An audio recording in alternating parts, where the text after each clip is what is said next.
12টা ডিম ছিল, 10টা ডিম খাইছে। বাহ, পালাতে পারে বা ডিফেন্স করতে পারে, এই কারণে কিন্তু।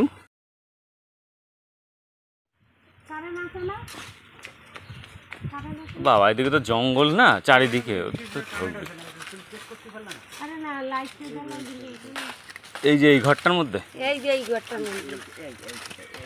কি আপনিই দেখেছেন?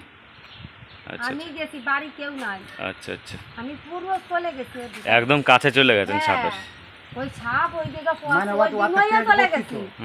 একটা 12টা ডিম ছিল, 10টা ডিম খাইছে। বাহ, আর ওই যে ওই একটা মুরগিটা মারি ফেলছে। তার বসাইছে মুরগি। আমি সোজা চলে গেছি, আমি দেখি মুরগি মরা, তার মানে আমি পুরো ডাইরেক্ট চলে গেছি এর ভিতরে। আর ওই সাপ ওই বাউদারে পোয়াচ্ছে, এর মধ্যে পুরো ফাঁকা। তার বৃষ্টি হয়েছে সেদিনে, পেছন দিয়ে বেরিয়ে যাওয়ার কোনো রাস্তা না নেই? না, কোনো জায়গা দিয়ে বেরোবো না, সব বন্ধ করা। আচ্ছা আচ্ছা, সব ওই ন্যাকড়া ফ্যাকড়া দিয়ে বন্ধ করে দিয়েছি। ওই চুচই ডিম খেয়ে যায়, মুরগির বাচ্চা খায়, সেই জন্য। মানে এমনি বাথরুম, এটা বাথরুমের মধ্যে এই মানে এগুলো রাখতেন না, মুরগি ফুরগি ঢুকতো? হ্যাঁ হ্যাঁ।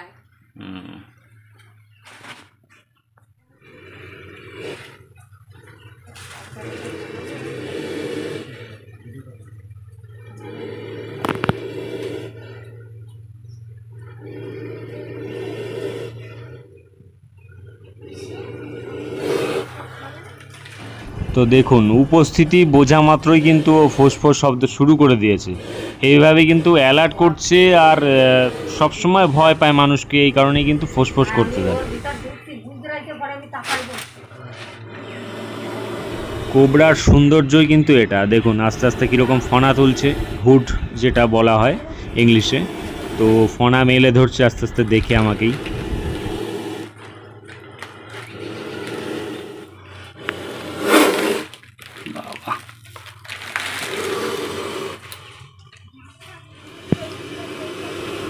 বেচারা ডিম খেতে এসে পুরো ফেসে গেছে একদম। তো এই জিনিসপত্রগুলো এবার একটু সাইড করে নেব, যাতে বের করা যায় ঠিক করে সাপটাকে।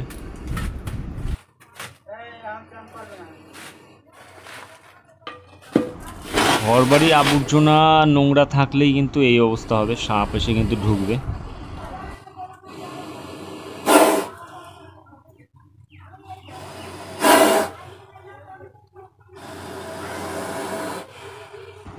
এই ইন্ডিয়ান কোবরাতে ডিম পাড়ার সময় কিন্তু এইটা, তবে এটা কিন্তু মেল রয়েছে, কিন্তু মুরগির ডিম খেয়ে আছে, এটা ডিম পাড়বে না।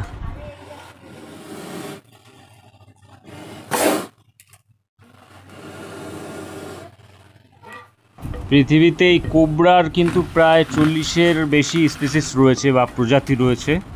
আর যত কোবরা আছে তার মধ্যে কিন্তু আফ্রিকান ফরেস্ট কোবরা সব থেকে লম্বায় বড় হয়, সাইজে বড় হয়।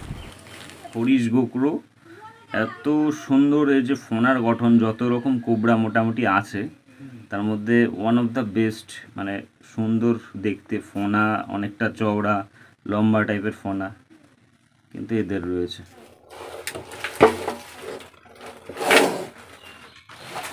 তো এবার সাপটাকে বাইরে বের করতে হবে, আর বেশিক্ষণ ভেতরে রাখা যাবে না।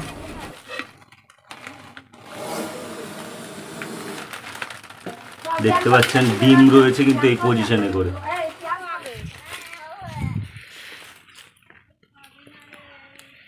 সাপ প্রচন্ড রেগেছিল, যে কারণে এখনো ফোনাতুল ভেতরে রয়েছে।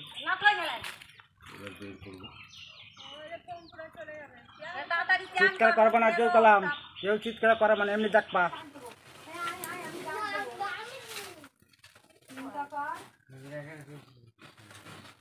চুপচাপ দাঁড়াই থাও। কেউ চিৎকার করবে না কালাম, খবরদার খবরদার। হ্যাঁ, কেউ চেঁচামেচি করবে না কালাম, খবরদার খবরদার।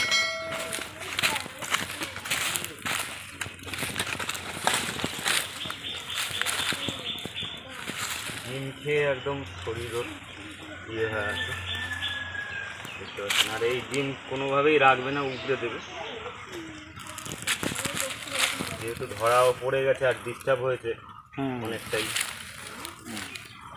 কারণ সাপ কোনো কিছু খাওয়ার পরে ওরা অনেকক্ষণ রেস্টে থাকে, অনেকক্ষণ না, অনেক দিন রেস্টে থাকে। তারপর তাড়া যেতে হবে তো। হ্যাঁ, তা তো হবেই। উগড়ানো চালু হয়ে গেছে, মোড়া মারছে দেখতে পাচ্ছি, শরীরটা মোড়া মারছে। গলা থেকে চলে যাচ্ছে।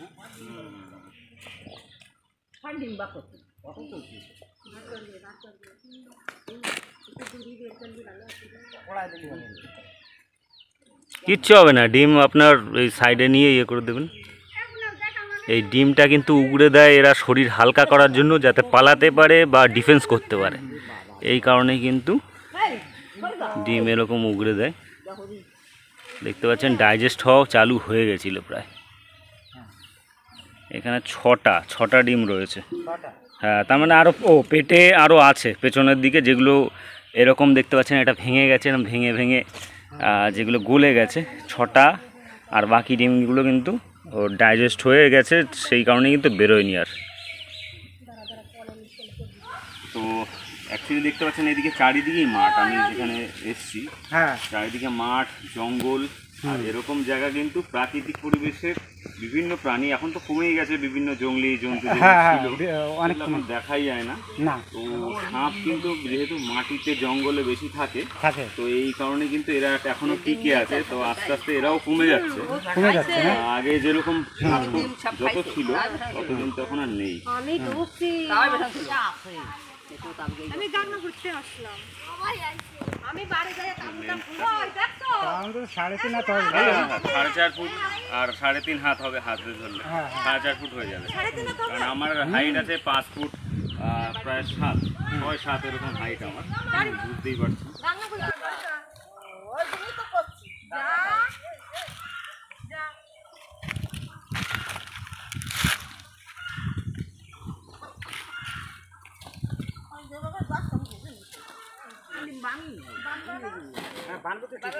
বানবো তো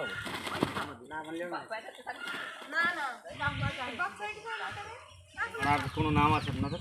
গোপীনগর। গোপীনগর খামারিপাড়া মোড়ের পাশেই এই জায়গাটা, এখানে ওষুধ ফ্যাক্টরি রোডে জায়গাটা না, ওই ভেতরে পাঁচিল ঘেরা ওষুধ ফ্যাক্টরির যে জায়গাটা, তার পাশেই এনাদের বাড়ি। তো এখান থেকে খরিদগুলো রেস্কিউ করা হলো। তো সবসময় ভিডিওগুলো আমরা দিয়ে থাকি মানুষের অ্যাওয়ারনেসের জন্য। আর এই ধরনের সাপ যদি কামড়ায়, বিষধর সাপ, সবসময় যত তাড়াতাড়ি সম্ভব সময়টা বাঁচাতে হবে, মানে তাড়াতাড়ি হসপিটালে যেতে হবে ট্রিটমেন্ট নেওয়ার জন্য, এভিএস নেওয়ার জন্য। কারণ সাপের কামড়ের একমাত্র ওষুধই হচ্ছে এভিএস, অ্যান্টিভেনম সিরাম যেটা। তো আমাদের কাজ ইনফরমেশন যদি ভালো লাগে লাইক শেয়ার কমেন্ট করে সাপোর্ট করবেন। ভালো লাগলে চ্যানেল সাবস্ক্রাইব করে রাখবেন, ভিডিওগুলো মানুষকে শেয়ার করবেন, আর যাতে মানুষ অন্ধবিশ্বাস থেকে বেরিয়ে আসতে পারে, যাতে মানুষের প্রাণ বাঁচে। তো দেখা হচ্ছে অন্য কোনো ভিডিও নিয়ে, ততক্ষণের জন্য বিদায় নিচ্ছি। সবাই ভালো থাকবেন এবং সুস্থ থাকবেন।